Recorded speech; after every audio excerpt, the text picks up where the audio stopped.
আকবার। এই আওয়াজে নাস্তিক মুরতাদ ভয় পাবেন, আরো জোরে বলতে হবে আল্লাহু আকবার। মুসলমানরা আওয়াজে চিল্লায় বলেন আল্লাহু আকবার।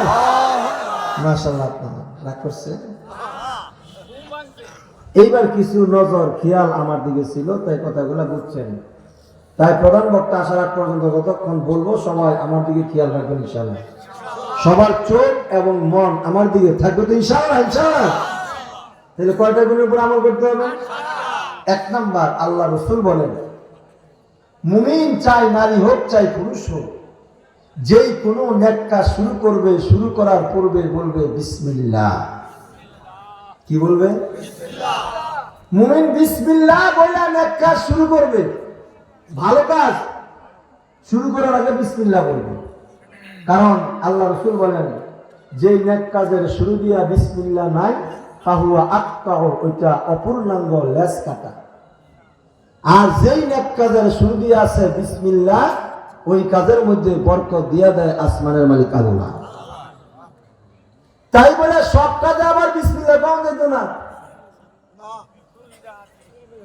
সুরিদাতির সময় বিসমিল্লাহ করে শুরু করে দেব। একজনের হঠাৎ বড় লোক হওয়ার স্বপ্ন জাগছে, যে শর্টকাটে কেমনে বড় লোক হন যায় রে, চিন্তা করে রাস্তা একটা বাইর করছি। একটা রাস্তা আছে শর্টকাটে বড় লোক হন যায়।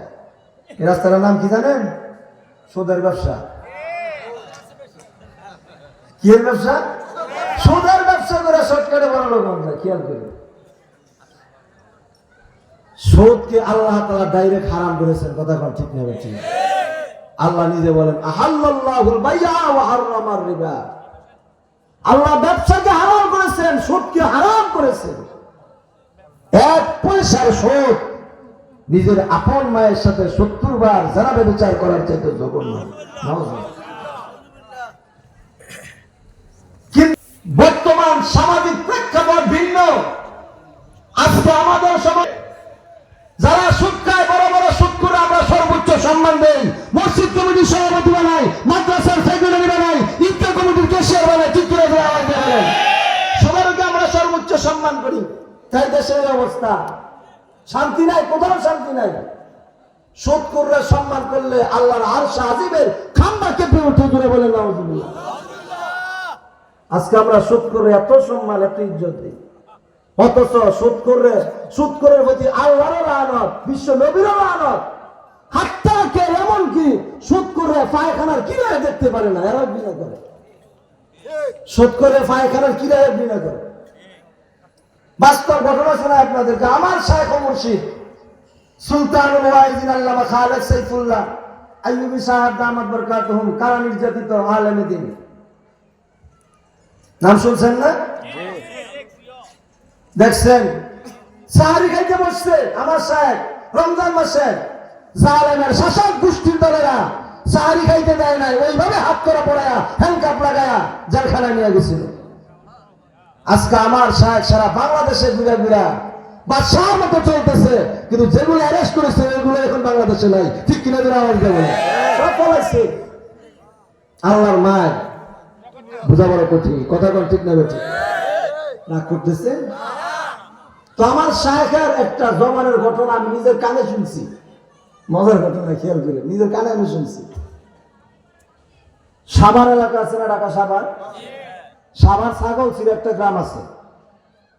এই ছাগলছিড়া গ্রামে এক কৃষকের গরুর পায়ের নিচে ওই যে খোরা রোগ, কি কয়, ফোকা হয়ে যাবে, কি কয়, কিরা রোগ হয়েছে। হ্যাঁ, খুরা রোগ না বাতা রোগ। এখন কিরা সুস্থ হইতেছে না, ভালো হয় না, গরুর ফা ভালো হয় না, মনে হচ্ছে শুনেন কেউ ঘুমায় না। কিন্তু তো এই কৃষক এবার হুজুরের কাছে গেছে, মাদ্রাসা আশেপাশে বড় মাদ্রাসার মোটা হুজুরের কাছে গেছে। গিয়া কো হুজুর আমার তো গরুর ফা বাতা রোগ হয়েছে, কিরা বড় এটা তাবিজ তুবিজ দেন না, ওষুধ তো ভালো হইতেছে না। বড় হুজুর কয় ভাই আপনার এলাকার কি কোনো সুদখোর আছে? সুদের ব্যবসা করে সুদ খায় না? আছে মানে ভাগা ভাগা সুদখোর আছে।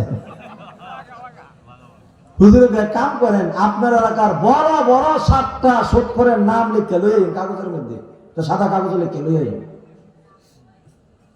এত 7টা বড় বড় সুৎখরের নাম লিখিয়া হুজুরের কাছে নিচে দিছে, দেওয়ার পরে হুজুরের না কাগজ বললা দিয়া করে নেন, এটা নিয়ে গরুর ফার্মে বাঁধে দিন।